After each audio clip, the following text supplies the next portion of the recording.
What's going on, Patriots? Back with another Patriot Prayer podcast for you guys. Now, listen, I seen you guys in the waiting room. I appreciate it. I know we're a few minutes late, but I'm just going to put it all the way out there. Maurice had to pee. That's why. Get him for it. Anyway, we are actually live right now, and we have an amazing guest here. This guy's been extremely helpful to the network, right? Extremely helpful. Baker. Convicted felon 24. Hey, that's funny. Check it out. So I'm voting for the outlaw. We got some similar taste here. So Baker, tell the people who you are, what you do, and let's kick it off, bud. My name is thanks for having me, Eddie. My name is Baker Levitt. I'm a director of strategic relations for Black Rifle Coffee. I've been with the company for 9 years, something like 8 years, 9 years. Partner in a drink company called Killcliff, Protect. I have a consulting company called Digital Mongoose. We do social media and consulting for a couple dozen companies in the hunting and the outdoor firearms space, and then invest in small companies, raise money for small companies. But more importantly, I'm a political consultant in DC and have been now going on about 9 months, and we're seeing remarkable impact with all the work that we're doing. And it's probably the hardest the most I've worked in 20 years. And it's also the most fun I've had, because anytime you do something and you can actually see the impact you're having on, what you're working on, it's rewarding. And people like being rewarded, whether it's monetarily or verbally, or confirmation bias is huge. So, I don't know. I love it. It's awesome. It's fascinating. And just seeing what's going on in the political world, it blows my mind every day. Yeah, I mean, it's amazing knowing that you did something that has an effect, or you're even in the conversation. Oh yeah, and that's I think that's what it is for me and Maurice as well. I mean, it was. I've been to a few rallies where gotten extremely close, had conversations with vice presidential pick for Trump, JD Vance. I've been there, and we brought Maurice in for this last one, and he got super close to Trump, and he was in the moment, and I've seen how it supercharged him. And I saw, what we came away with that with, we were there when Trump got the phone call. I said it before, you guys all know, we were there, got the phone call, RFK dropped out. We were like the first people to actually know. It was cool to be a part of the moment. It's cool to be a part of history right now. We're seeing history. This campaign, this election, this is history, guys. This is going to be talked about for hundreds of years from now. I guarantee you this is still in the conversation. There's more craziness going on right now than ever in the United States history. We got a new indictment from Jack Smith, and they never give up. They never stop. He's filed the same pretty much charges in a different place and excluded some of the things that got his case thrown out in the other courts. And of course, he has no chance of winning. But what do you think his motive is? It's a superseding indictment. So what they did was they took, based on the Fisher case, which is 1512C2, which is the enhancer that they charged all the J6 guys with, and they pulled that out. So they dropped down the number of charges, and then now they have to go before the judge in DC and argue what of those charges have merit and which ones don't. Which ones are they going to pursue? Which ones are they going to drop? It's all political theater. The thing that no one's talking about that I think is completely insane is Jack Smith, who I think is a complete piece of human garbage. He's a dirty diaper of a human. His wife is the person that produced the Netflix documentary on the Obamas. Like, I don't get into conspiracies. I don't gaslight, and I don't look for things to upset me. Like, I'm not the guy running around like, oh my God, with my hair on fire. But I read that and I just thought, come on, man. Like guys, like Dewan Mershon, the judge in the New York trial. I was going to bring him up next because you're the way you framed that. Yeah. Go ahead. So, and now his daughter, her company, has raised tens of millions of dollars for the Biden-Harris campaign, and worked with Adam Schiff, worked with Goldman that dirty diaper of a human being in New York who prepped Michael Cohen on before his testimony, and now Jim Jordan's dragging her and her company before Congress. As he should. I just saw that a couple hours ago. So things like that, I pay a lot of attention to. The stuff with Jack Smith, I think what you have there is like those career prosecutors. They're obsessed with like convictions, and they just become target focused on one item. Mm-hmm. And I think Jack Smith, whether he has, as long as he has a 1% chance of winning, I don't think he'll stop. And I think, I think that is, I know people like that. They're like obsessive compulsive about things, and they're dangerous because I think he's a borderline, maybe a complete sociopath, and doesn't understand how his drive, why anyone would be mad at him for that. Like, he's like, I don't understand. Like, I'm trying to convict this guy. No, but you're not looking at like the rules and the law, and that's what we are as a country. Like, we have rules. You have to follow the rules. Wasn't he never confirmed? Wasn't there an argument whether or not he even had the power to be doing the things that he's actually doing? And Yes, how did that ever shake out? Because as far as I understood it, at the end of that, he wasn't confirmed. So how in the hell is he still bringing indictments against Donald Trump at all? Well, so that is when Clarence Thomas threw that zinger in his dissent on when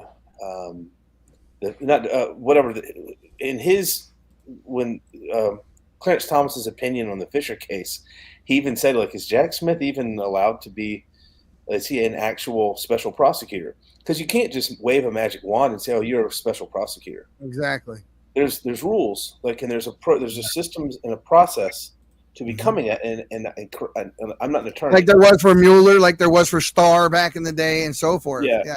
So you have to have a senator congressional confirmation.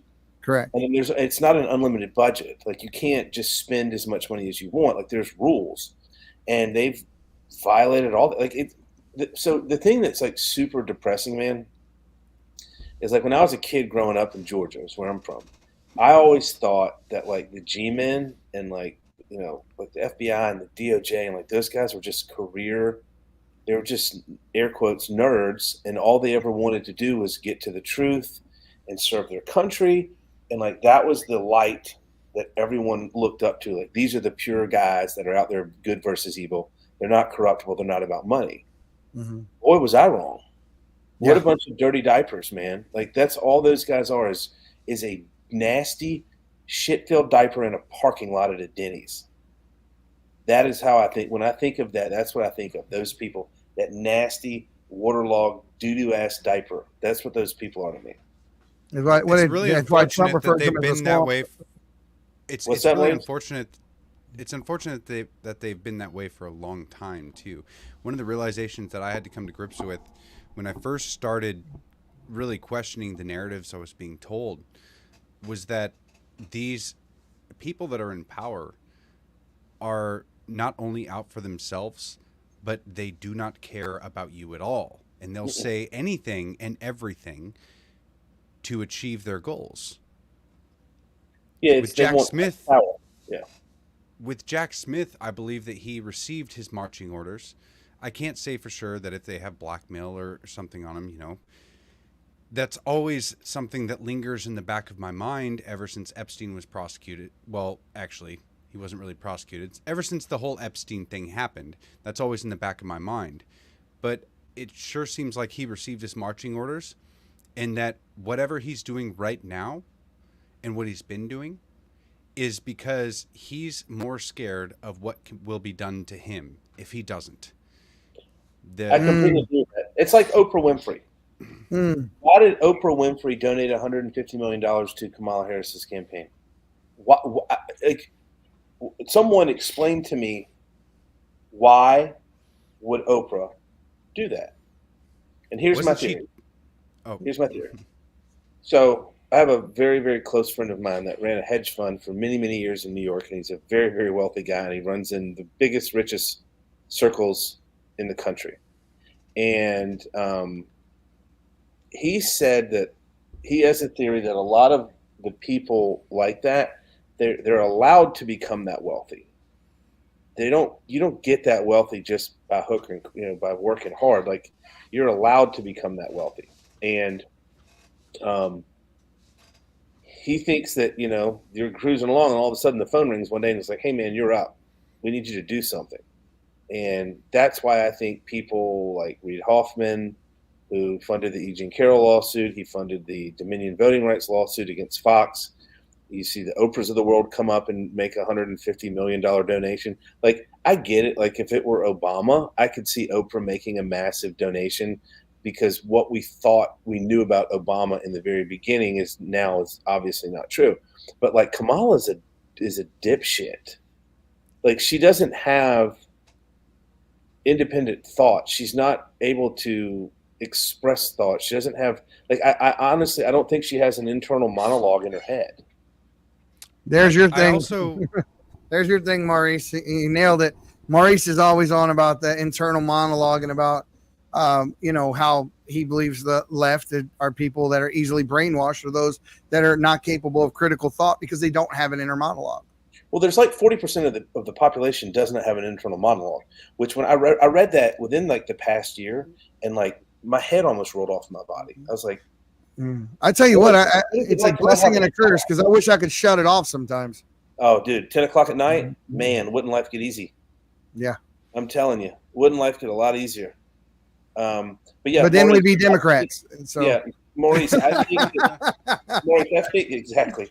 Maurice, I think people are allowed to become super wealthy, because if you look at the political leanings and the actions of the super wealthy, minus Elon Musk and a few others, it just doesn't make sense to me. Like, I don't. Why would Oprah Winfrey give her 100? Like, why? Well, again, I think back in the 90s, when she was, I would think, more genuine, more filled with hope for the future.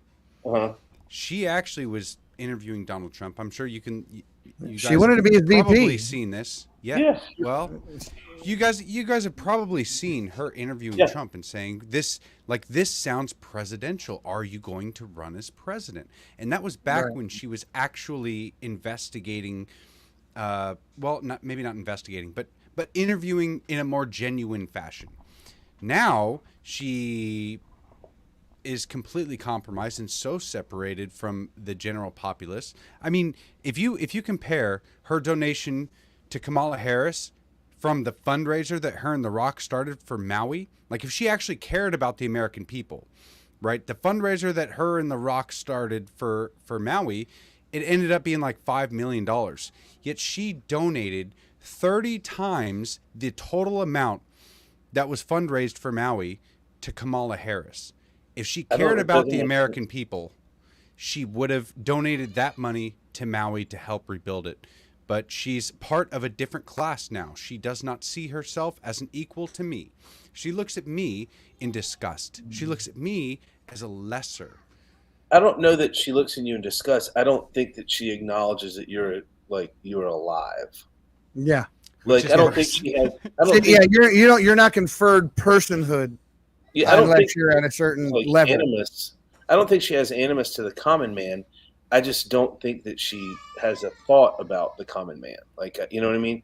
But I mean, Oprah's the least of our worries. Like, there's so much other crazy stuff going on out there. Like Mark Zuckerberg coming out and writing that letter. I was getting to that. Like, it's so noble. It's not noble. It's not why he wrote that letter. He wrote that letter because Andrew Bailey, who's the Attorney General of Missouri, who's a very good friend, lit him up.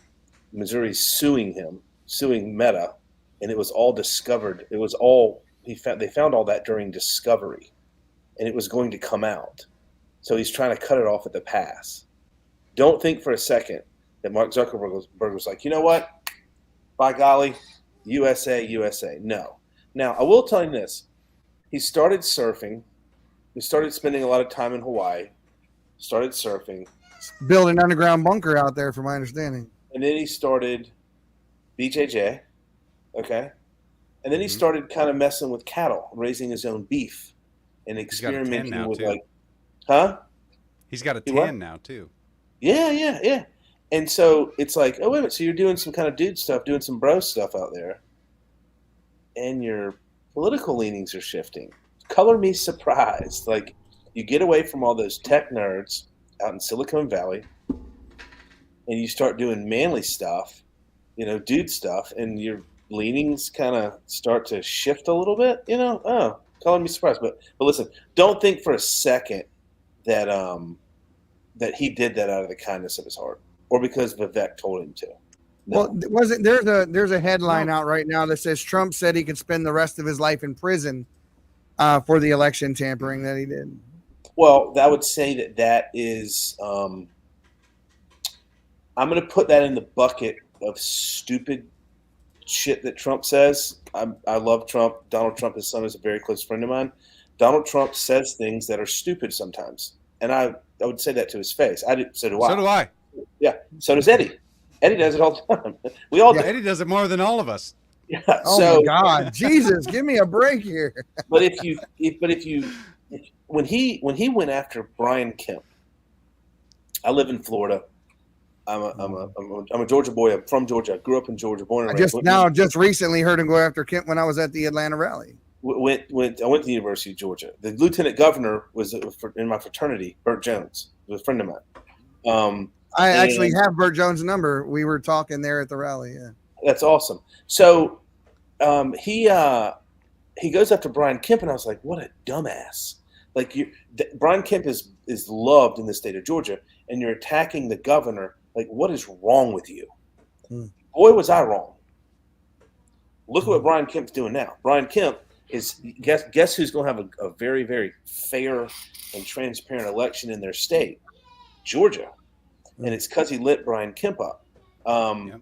So I'm going to hold off on him on that comment about Zuckerberg, and I just want to see what happens. Because Well, I'll tell you what. I think Zuckerberg is really good at hedging his bets.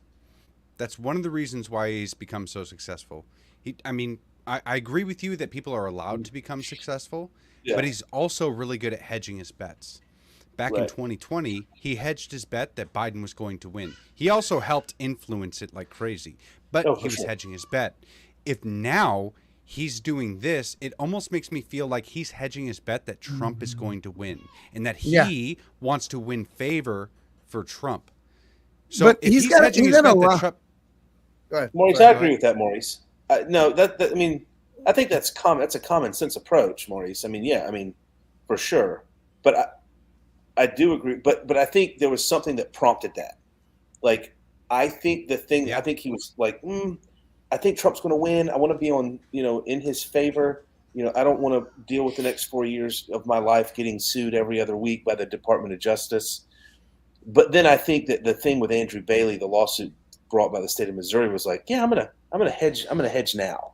I'm gonna speed up my hedge. You know what I mean? Also, when you start working out and you get that testosterone flowing and you realize how hard it is to get good at grappling and to get good to grow in muscle, it's harder to be on the left. It is. There was an article written a while ago that saying that working out is the pathway to right-wing extremism, and they're actually right about that. Because becoming a right-wing extremist means that you want to take care of your health, that you want a family, that you want to be fruitful and prosper. And I'm sorry, I was going to make off-color joke, but go ahead. So the thing that's interesting about his two hobbies. So I've surfed all over the world, surfing in big waves, and he surfs in Hawaii. Like there comes times, I don't care who you're surrounded by or how much money you have or whatever. I will tell you this: there will come times when you'll be held down and you will see your life flash before your eyes. Mm-hmm. And as you progress in surfing, that happens less frequently, but in the early days, you're like, you're not used to holding your breath. Like your mammalian dive reflex hasn't kicked in. And like, there's moments of panic. I think memories and experiences under trial and tribulation are far greater, you know. So the beta guys, like, they're not out there doing things like that. And then BJJ, when I started in BJJ, like 235-pound, you know, state record holder in Washington State in powerlifting. So when I lived in Washington State, and the guy that did my Oh, first, you were in my session, town, huh? yeah, State. I was in Mill Creek. Went to the Gracie Baja place there. The guy is a brown belt, and he was 3 months off neck surgery, and he could have killed me 35 times in 3 minutes. Like, and the thing that was scary was, like, his heart rate never got above like 80 beats a minute, and I was dying. He's a little guy. So I think the thing with BJJ is, like, you learn your mortality a little bit faster, and just like kind of how don't judge books by their cover, things like that. All very, very important. And then also the thing with BJJ, dude, is like when you get your ass beaten, like you come home and your hands are sore and your grip's shot and there's the hands look like that forever. yeah, you have like gi burn and stuff on your face, and like you're just kind of sore, and you got some your spots on your face, you know. It just kind of does something to you, as opposed to like living in this little bubble that's provided by the U.S. government or wherever it is that you live or whatever it is that you do, and you have this domineering female that's in charge of everything and tells you what to do constantly, and it's not traditional gender roles, which not you, Mom. No, I'm sorry. Go ahead. Which is fine, but like there's something to traditional gender roles. Like, yeah, absolutely. My wife owns a CrossFit gym that started herself before we met for 15 years, which I'm incredibly proud of her for. But like in our house, it is very much traditional gender roles. Like I'm the breadwinner, and Melissa, the things that I hate doing, she actually really likes. Like It's called harmony. It's called harmony. I don't like washing dishes. I'll eat off paper plates so I can just throw them away. I don't wash dishes. I don't like folding clothes. Like, there's just a lot of things I hate doing that she just enjoys. Like, she can buy whatever she wants, but like Melissa's, we have 5 vacuums. We have 5 vacuums. I'm not scared to admit that. Yes. Say it again. 5 vacuums. Why? I don't know. One for each room. Maurice, I don't ask that question. What? I just got one really expensive one. Maurice has seen it. I got that damn rainbow vacuum. Costs like $3,000. That thing is amazing. It freaking cleans the house. It cleans the air. I mean, I tell you, I'll go in your house if you think you got a clean rug. And I hate to be a full-throated salesman for this company, but if I vacuum your rug that you think is clean, I guarantee you it's not. Eddie, you know how long I've owned my rainbow? 20 years. Yeah, that thing's amazing. There's nothing better. Put a little bit of eucalyptus water in that thing, turn it on as I'm vacuuming, the whole house smells brand new. I didn't even know a rainbow vacuum was a thing, okay? It's more than a thing. Maurice, it's more than a thing. It does a lot more than vacuum. What's it say in the Bible? Thou shalt bear no false witness before me. It'll tempt you. It's that good at what it does. It'll be like, man, we should make an idol out of this. We can pray to this thing. It's wonderful. Actually, I have 2 of them. I have one that I use simply as the air freshener one that I turn it on to filter the air, and I have one that I use the vacuum with. That I keep them separate. So yeah, I mean, things are cool. So Maurice, what it has, the reason it's so effective, it has a water basin. So the air comes in the tube and it dips over this water basin. And so anything that's sucked in makes contact with the water and it bonds with the water and it doesn't escape. So you have a water basin that will make you think that you're a pig when you Oh my God. No, I'm looking at Robert's comment right here. Robert says I got white privilege because he only has one. You're a dumbass, dude. I wanted to address the comments as well because somebody asked why I'm blurry. It's because I live out in the middle of the woods and there's bad internet out here. I don't like. There's nothing I can do. It's the best internet I can get apart from Starlink. But even that, we're getting him Starlink, guys. We are getting him Starlink. It's not going to be like that much longer. Yeah, I promise. Yeah, you need to get Starlink. So, some other stuff that's going on. So, if you look at like the polling, well, we can talk about. Let's see, polling that's something that irritates the hell out of me.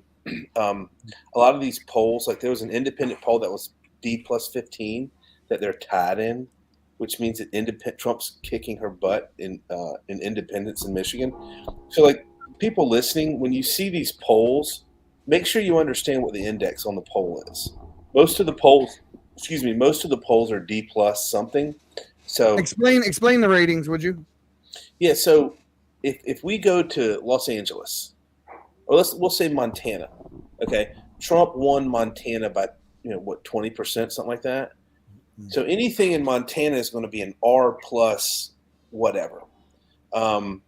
So, or if you were to go to like LA, that's going to be a heavily blue. It's a very, very blue area. And let's say you did polling there.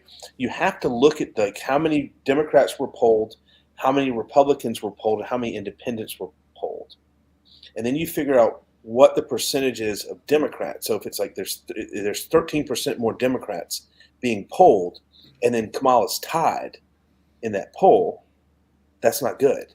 She should be up by 13% because it's 13% more Democrats, if that makes any sense. Right. So, yeah, Okay. Democrats, they love over-indexing that. They're trying to prop up and stand up this like artificial like movement behind the most unpopular vice president in the history of vice presidential polling, and she flips from that to Obama 2.0 Right. in 30 days. Like, get out of here. We don't always get along, but like, the people on the other side, like, they can't be that stupid, like, never underestimate the stupidity of a liberal. It's so true, man. And the thing that's really unfortunate about that is that, like, my cousin Lizzy is she works at a global advertising company called Cargo. She's like the number 3 there. I mean, just very, very, very, very successful. Grew up in Savannah, Georgia with me, and then built her career in New York, and then they moved out of New York because they couldn't afford it. And so she's down in Florida now, and she's just like, I'm just really excited. I was like, about what? She's like, I just like her. I was like, what does that mean? Like, what do you mean you just like her? She's like, I don't know. There's just something about her. I like her. I was like, well, what do you like? Like, you can't vote. See, that's where you can actually see the brainwashing, because they feel something. It relays to them. They receive it somehow, and yet they can't explain how. It's like marketing, as you mentioned, advertising. There's certain colors that invoke hunger. There are certain phrases when they're put a certain way that evoke a certain or elicit a certain emotion. They're masters at this. So these people that pick up on this and say Trump is bad, Kamala good, and can't explain why, there's something that our brains, that our interpretation of that stimuli doesn't react that way to. But then other people are just like, I hate him. I don't know why. He sucks. I don't know why. She's great. I don't know why. If someone tells me they hate Trump, I can see why. Like, I get it. Like I'm not saying I agree with it, but like I can understand how certain people would really dislike him. He's brash. He's loud. He's boisterous. He takes credit for everything. Like he's got some narcissistic traits. But that's fine. But if you tell me you love someone, I'm well, why do you like him so much? Well, why do you like Trump so much, Baker? Well, policy. You got 4 years of data with him running the country with the deck stacked against him. Right. Imagine how effective he'll be this go round when he knows how the game's played. And he's not running for re-election, so he's going to focus on his legacy. Or Kamala. Why do you dislike Kamala? Well, I give you $100. You can give me a reason to like her. Like, just, I don't know of anything. Like, what has she ever done? She's never had a job. Right. Her and Waltz have never had a real job outside of the government. They've never run a company. They've never run payroll. They have no idea how to find. Baker, you're military. Are you ex-military? No. Okay. What's your opinion though on the Tim AWOL's lying about his rank, the whole situation? So I've got 2 opinions on that. So, one, what's from a human to human, like a human perspective, it's unfortunate that he felt the need to one, lie, two, not check people when they would kind of give him credit or thanks for serving in Afghanistan. Like that's Sure. another. Someone's like, "Oh, thank you for your service." Like, no, like, that happens to me all the time. Were you in the military? No, absolutely not.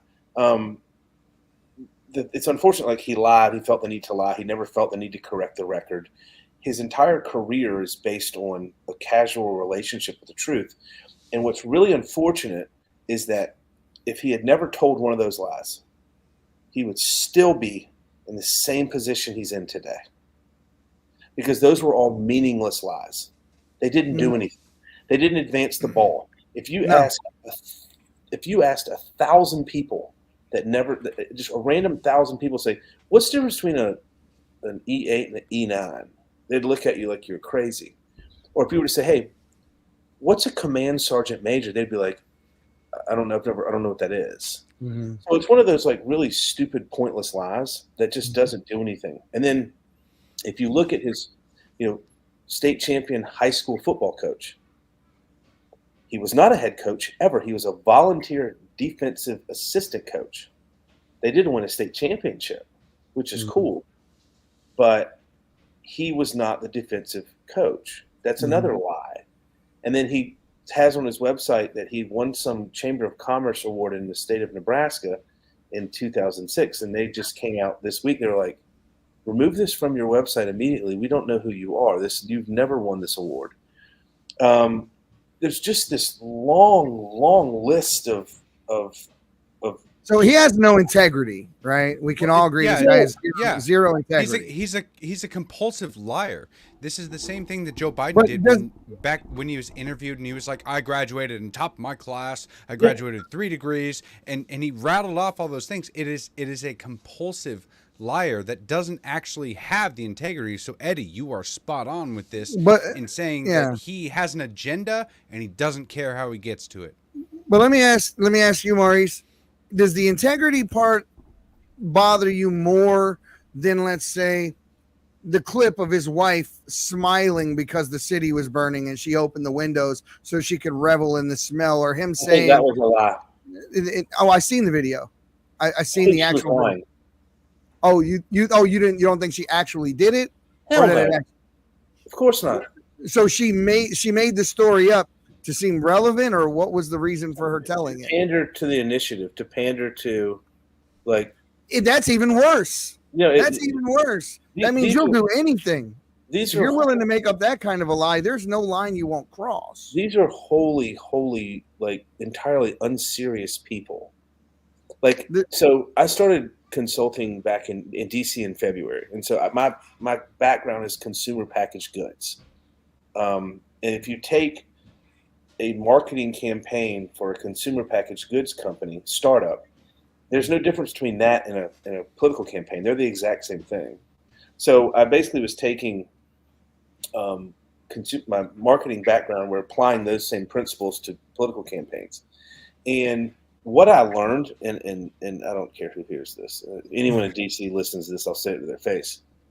These people are not capable of holding a real job. You don't understand, man. That's not untrue. That's actually not untrue at all. The politicians and their staffers, like, these people are incompetent. Like, you look at them and they're all sociopaths, neurotic, deviants. I think most of them are demons. Mm-hmm. And then you have these staffers and like these, they're like genetically deficient in some capacity. Like, mm-hmm. I sat in a bunch of meetings and I looked at some of these people and I would be like, how does this person like wipe their butt when they go to the bathroom? Like, how do Joe Biden's DEI picks that steal luggage from the airport, or that's actually human. I'm talking about like what's the guy out of Jersey, Nadler, the little Jerry Nadler. Yeah, he's not little. He's a big one. No, if this was like Greece, like in Sparta, we'd have thrown him off the cliff. Mm-hmm. Like, the one that gets under my skin the most, and I think probably most people in the chat as well, is Jamie Raskin. Jamie Raskin, I would have a hard time being in his proximity. I would. I'm just being straight. I wouldn't be able to sit near the guy. I'd want to shake the shit out of him. I really would. He's a terrible person. He lies. Everything that comes out of his mouth is a lie. It's Hey, inflammatory. you're describing most of the people in government. The problem that we've had Not so is much that as it we does just with stopped. him. Well, there's two things. Is that one, we assumed that our representatives in our government actually represent us, and two, we stopped judging them off of merit. So instead of looking at their actions rather than their words, Yeah. we have now prioritized who has, well, I mean, I don't know if this is necessarily in our control. I would like to hope that it is. But the advertisements that they put out, like the reason people dump so much money into advertisements is because it works. And instead of judging off of the policy or off of what they're actually doing, they're looking at what the it's like looking at the YouTube thumbnail instead of what's actually in the video, right? It is a low resolution outlook of what they want you to see. Except for we don't get to see what's actually going on behind the scenes. So the people that are the best yes men, for the people working behind the scenes that are painting this picture for all of us to see, they paint this picture. This is the politician, right? Kamala Harris, she's this great woman. She is joy and hope and all of the stuff that they're painting for Kamala Harris. She is just a yes man. She's literally just a puppet. But the only thing that is winning people over right now is the picture that the people behind the scenes are painting for her. It has nothing to do with merit in any way, shape, or form. And that's why we can argue with these liberals and they don't give a shit, because they're arguing about the thumbnail instead of the substance of the actual video. Or in the old adage, they're judging a book by the cover instead of actually reading through it, which is probably a better analogy because it takes work to read through something as opposed to sitting back and watching a video. And They're very surface level. They're very surface level. That's for sure. There's I don't, the politicians that chat my ass on both sides are the ones that say things strictly to gaslight. Like the ones that are seeking the truth and answers and like, give us a for instance. Let's see. I think that Tom Cotton went on CNN the other morning and raised hell. I think Hawley from Missouri I think he's legit. Okay. I was like, wait a minute. I was like, that guy. Hawley's usually pretty good. They hate him. They call him a bully, but it's usually because they cannot defend against the things that he says. He's fantastic. I really, truly enjoy when Ted Cruz gets a hold of people. Ted Cruz is 9-0, arguing cases before the Supreme Court. Like he's no slouch. He's a legit. He's a brilliant legal mind. Merit. Who? What? Who? So that's merit in itself. Oh, I thought you said Barrett. I was like, dude, I don't know about her. Right? No. Oh, I'm not. No. Like I'm not I love how you're like when you say somebody's name, you're also saying why, right? Like this is something that is drastically missing from the conversation that we have in general. It's that people just champion, they idolize these politicians as if they're going to rescue you, even though 99% of government can only treat the symptom. It can never treat the cause. Or 1% of the time it can treat the cause. 99% it's going to treat the symptom.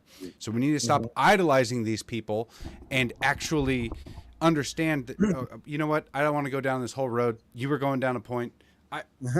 Go ahead. I just realized that it was going to be a lot. In order to explain myself, I was like, shoot, this is going to be like a 10-minute thing. So the politicians that like, they're just trying to boost their name recognition. Those drive me crazy. I could do without Margie Taylor Greene, even though I am. Oh, don't do that. Don't do that. Don't do that. No, listen, man. I'm gonna be honest. That is my baby girl, man. You can't. I love her. No, I love her intentions. I don't like her delivery at all.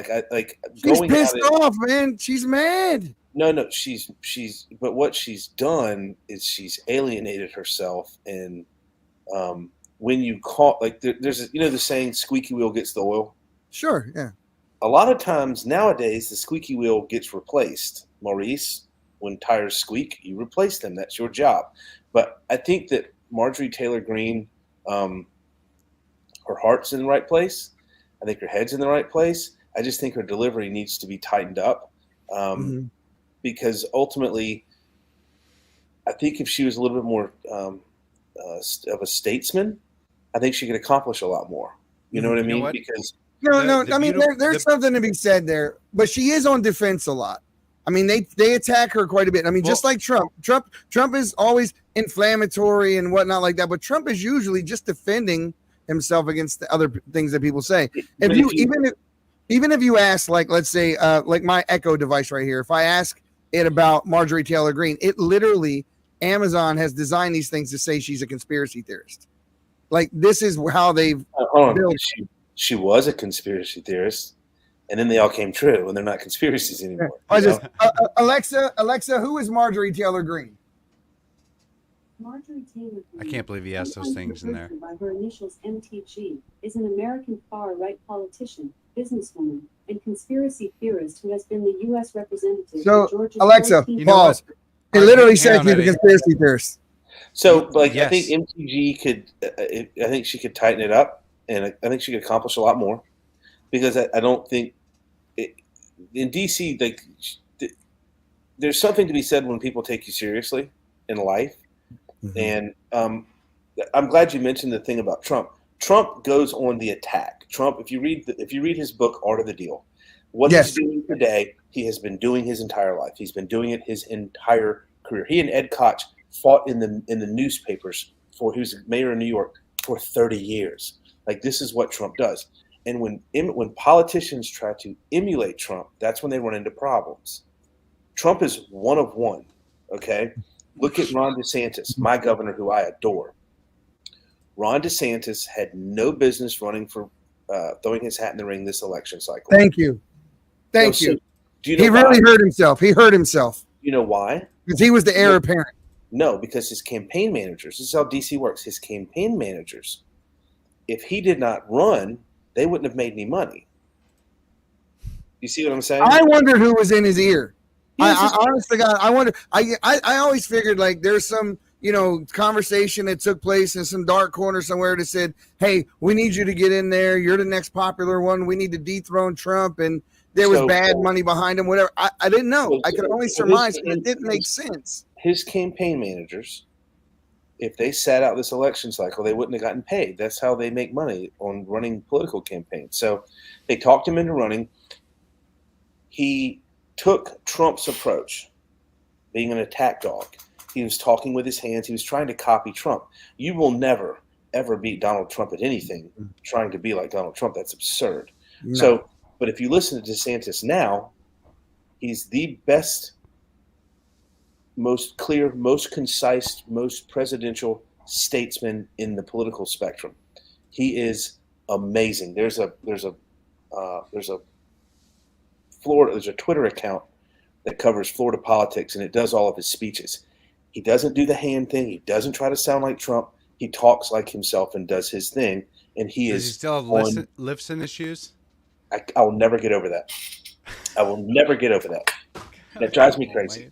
But like DeSantis, like, you can't, like Carrie Lake out in Arizona, like, same thing, like, endorsed by Trump.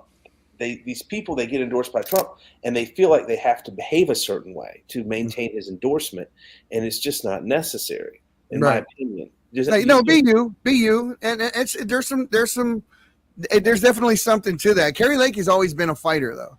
She's always been that raspy fighter. She doesn't stand a chance. She doesn't have a chance of winning in the Senate seat. Not a chance.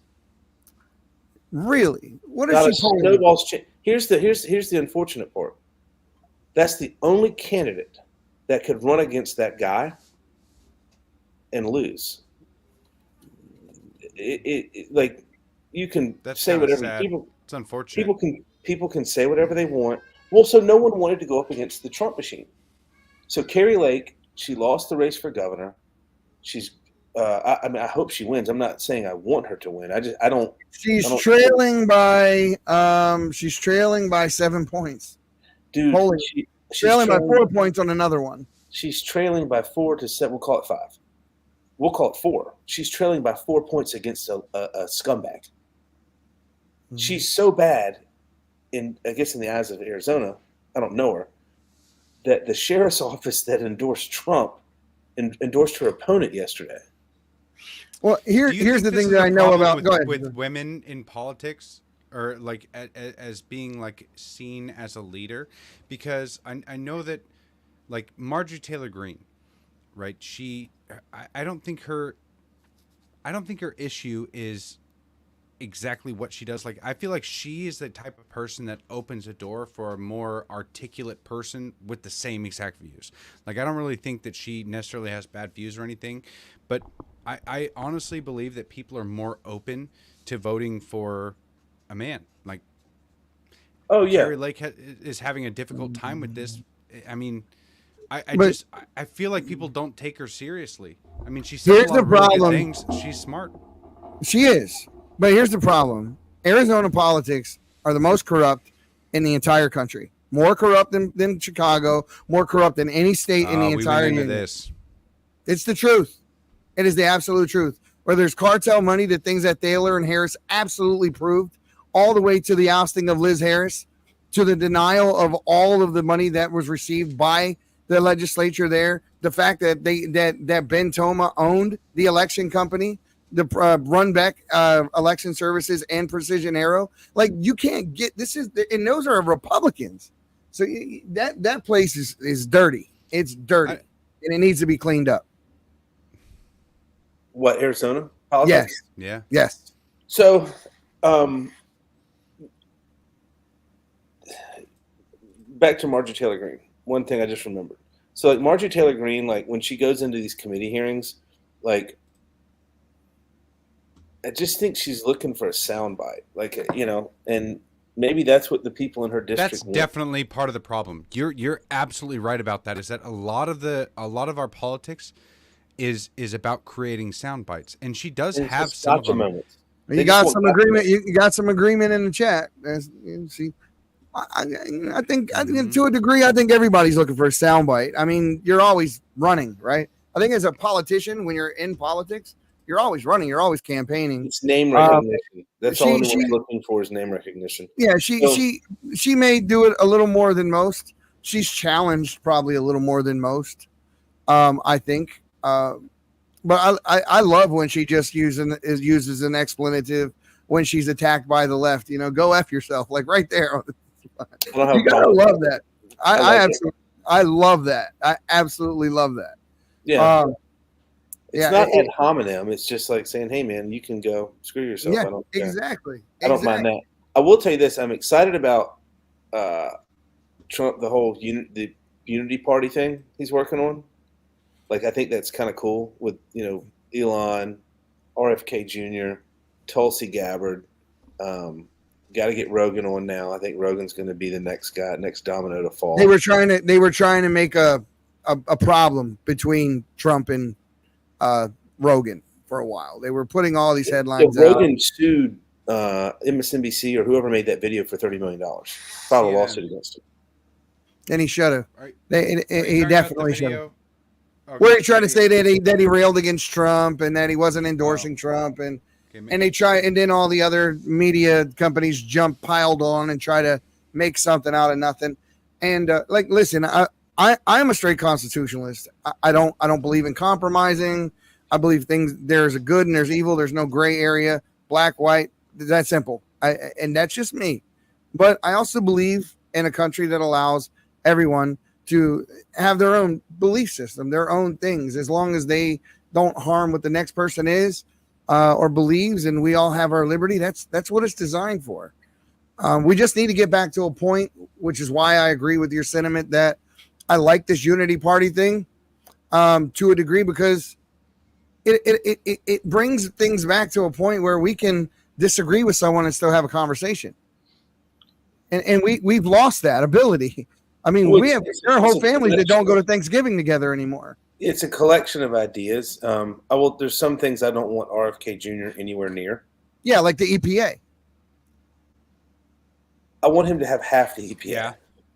Not that there's He a said he part wanted of it- $22 a gallon gas, and he wanted legislation that would lock people up for climate crimes.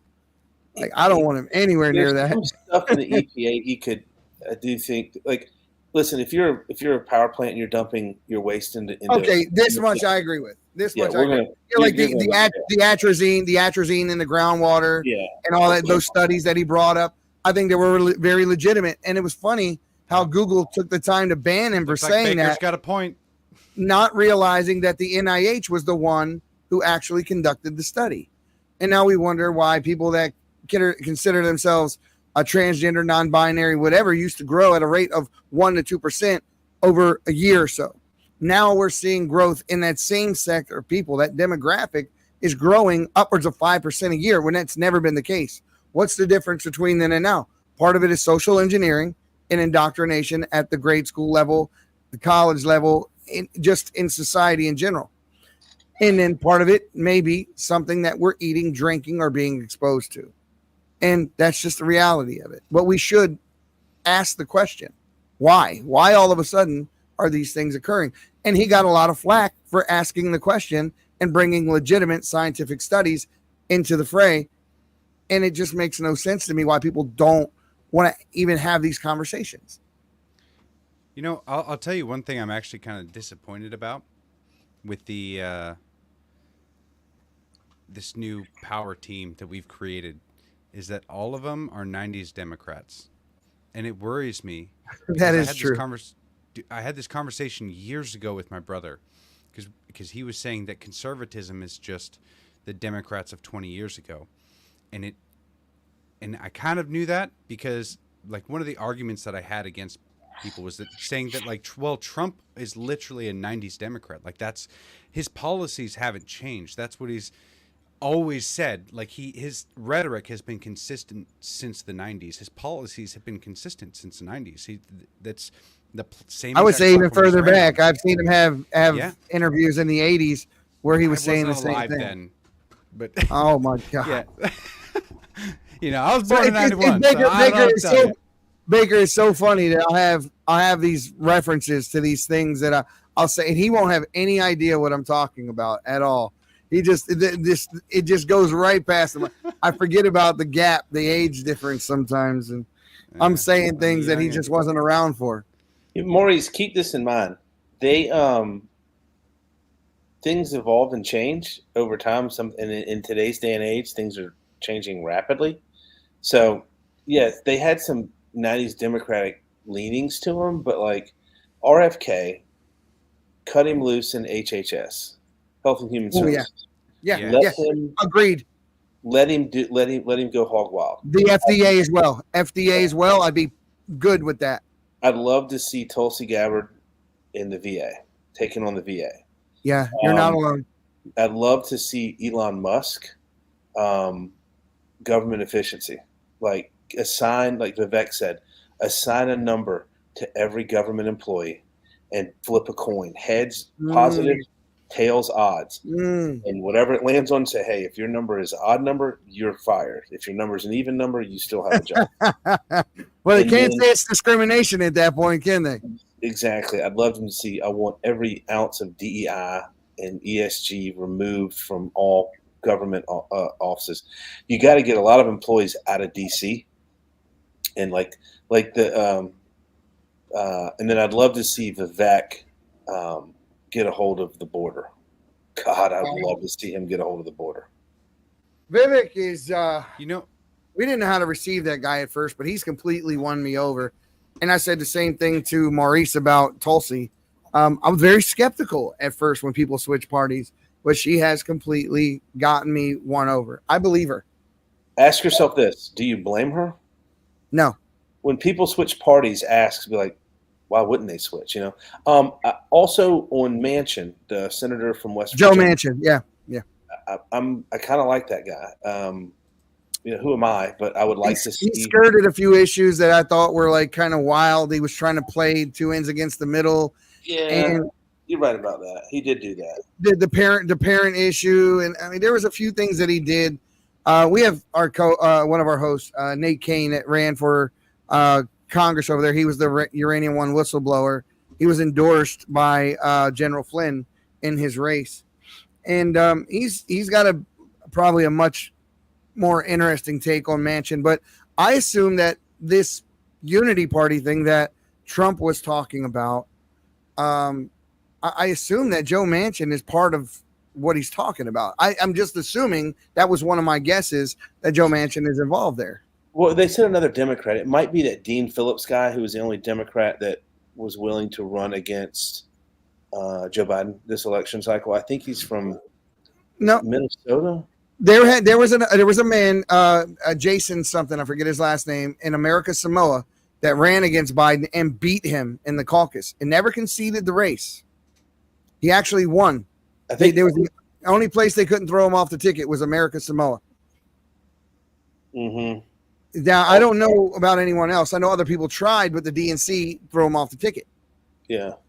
So it's going to be interesting. Like, it will be interesting. You know, one of my I'm working on 2 projects. One is Smokeless Vets, which is we want to get 1 million veterans to quit smoking between now and 2030, and Maurice, you smoke? I'm not a vet. So what we learned was that, and there's studies that show this, is that nicotine gum doesn't do anything. Nicotine patches don't do anything.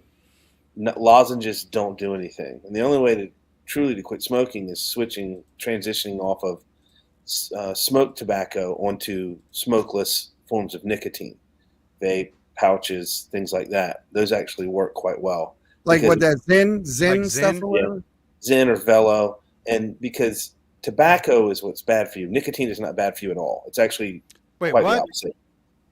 Nicotine is not bad for you. I thought it was all what are the effects that they put in there. What are the effects of nicotine? Maurice, what'd you say? Like in cigarettes, I thought it was all the additives that they put in there. Like I know that tobacco, like smoking it is technically bad for you, but the worst part of it is all the additives that they add into the cigarettes, like the rat poison and all the 900 other chemicals that they put in and there. all those other things. Yeah. So it's the way that your body converts NNN in the liver into NNT. Okay, so that's how tobacco and smoking are bad for you. Nicotine goes into the stomach. The stomach is below the liver. It cannot convert into anything carcinogenic at all. It's not possible. Oh. So find me a dentist and ask them if dipping causes mouth cancer. Pull them to the side, be like, "Oh, you're a dentist. Hey, man, can I ask you a question?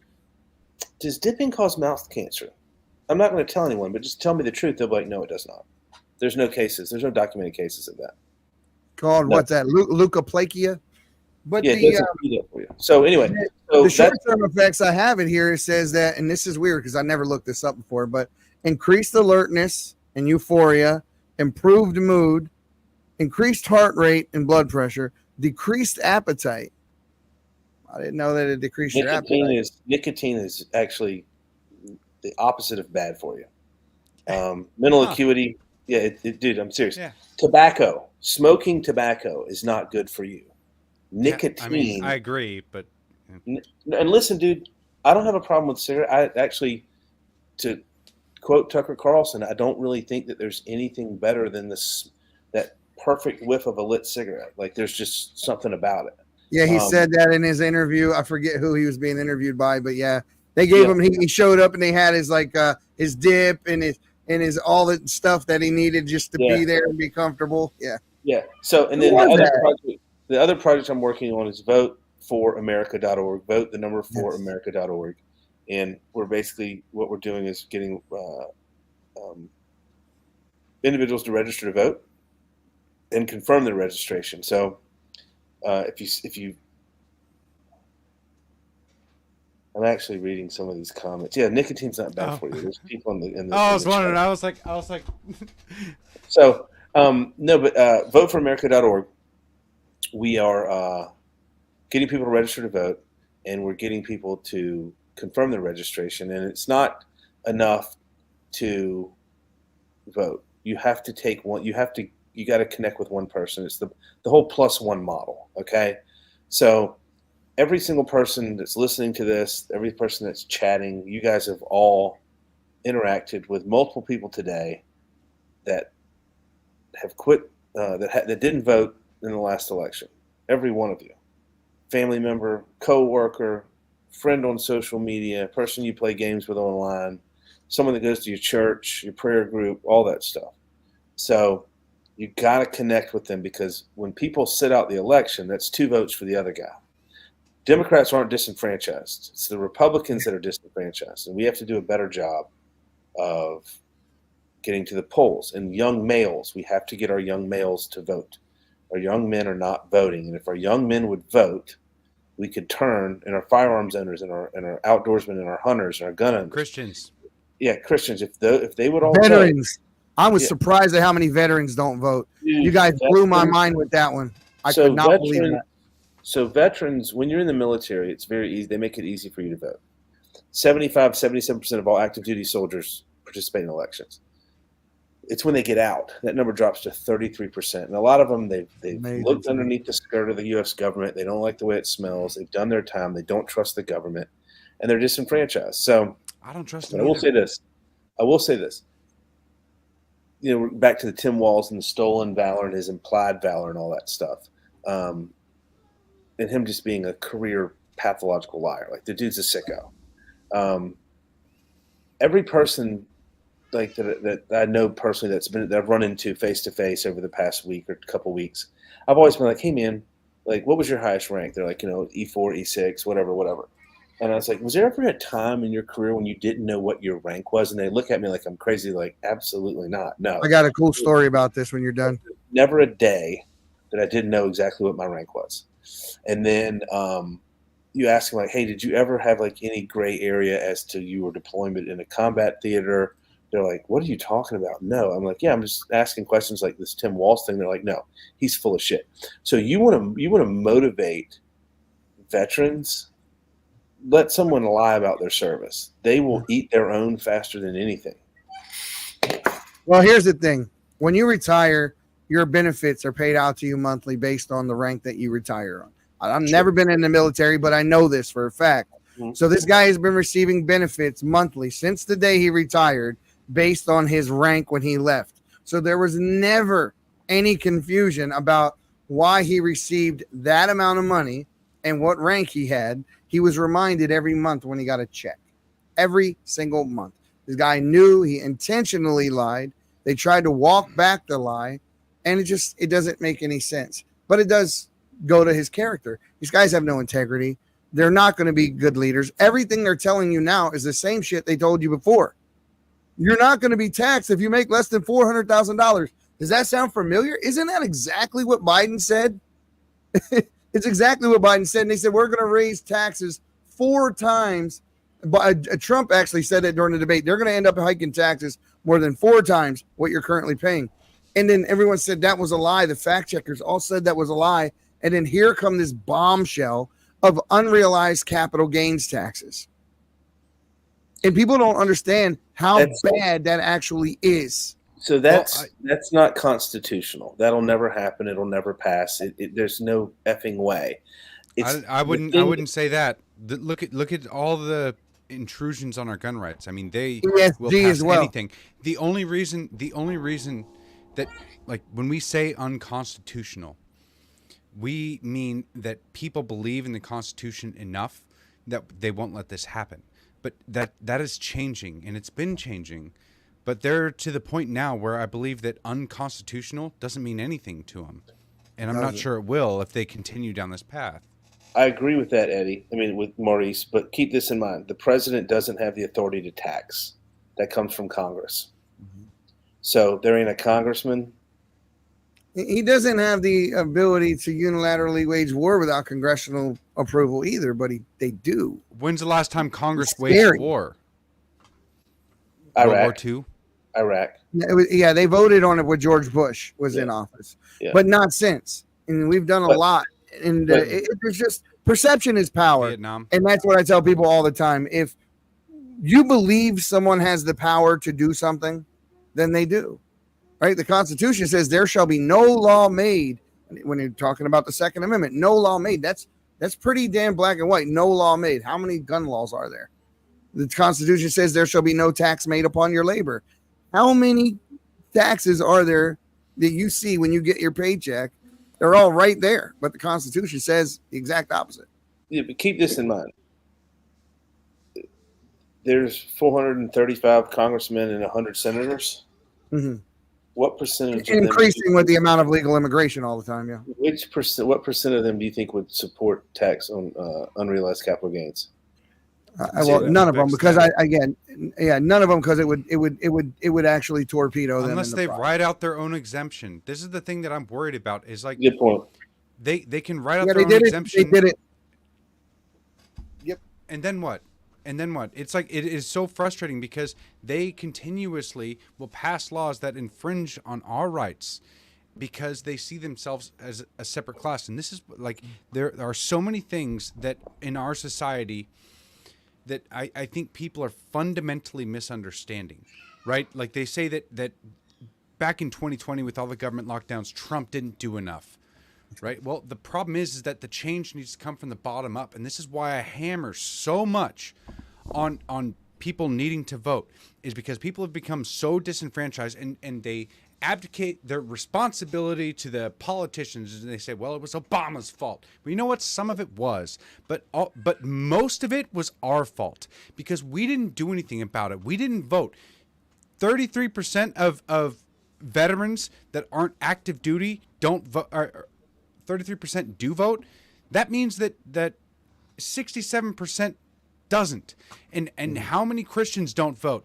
And we want to talk, like, there's so many. I have such a hard time with this, and this is why I hammer this down so much, is putting the responsibility on you and on me, because it's our job to do this. It's our job to make this change. That's why this entire Vote for America thing, I am 100% down for, because it is our responsibility. If you want to make the change, then you have to embody the values that you wish to see in this world, and you have to get your ass off the couch and stop blaming Obama and stop blaming Trump or whoever the heck you want to blame, and you actually have to do something about it. And if all of the conservatives stopped saying that, oh, my vote doesn't matter, it's only one, you don't know how far that ripple is going to go when you make that change. When you take that step forward to make a change for this country, you have no idea how far that's going to go out. So start today. Make sure that you're registered to vote and that everybody in your circle is as well. Yeah. I got to the poll. Gents, I told you I'd do 30 minutes. It's an hour and 8 minutes. Well, we appreciate you, brother. We're closing out right now anyway. In 20 over here. My brain is starting to shut down. Yeah, you're good. So I wanted to give a shout out to McGrowing Nation, guys. Every one of you, we love you guys. We appreciate your support so much. Thank you for taking the time to join us today, Baker. It was excellent. We have to do it again sometime. Margie, you want to say anything before we get out of here? God bless you guys. All right, guys. Have a good one. And as usual, the silent majority, you need to stop being silent and stand your ground. Evil will never retreat willingly. It must be beaten back. We'll see you next time on Patriots. All right, guys.